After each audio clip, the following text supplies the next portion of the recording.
Genesis 6:4 tells us something that doesn't quite add up.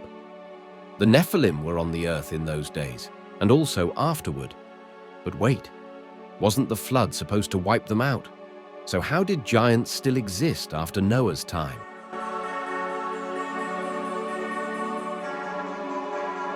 After the flood, the Bible continues to mention giants, like the Anakim, the Rephaim, and the most famous of them all, Goliath.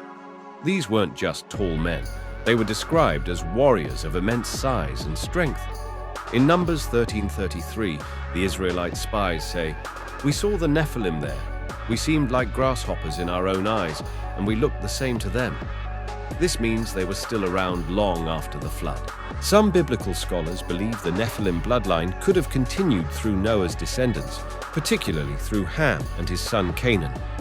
This would explain why the giants were so heavily associated with the land of Canaan, where the Israelites encountered them. But there's another theory. What if the fallen angels returned after the flood and repeated what happened in Genesis 6? The Book of Enoch, an ancient text referenced by early Christians, expands on the Nephilim story. It describes how fallen angels, called the Watchers, took human wives and fathered giants. It also says these angels were bound in punishment, but could some have returned? The Bible never explicitly states that this couldn't happen again.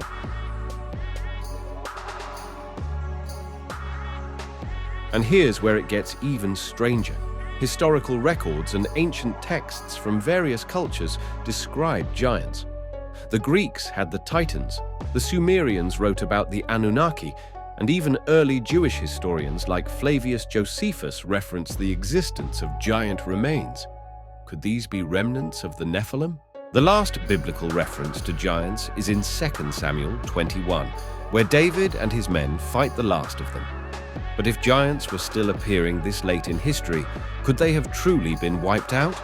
Or did they simply fade into legend? So, did the Nephilim really vanish, or is there more to their story than we've been told? Drop a comment below with your thoughts, and if you love diving into biblical mysteries, make sure to like and subscribe. See you in the next one.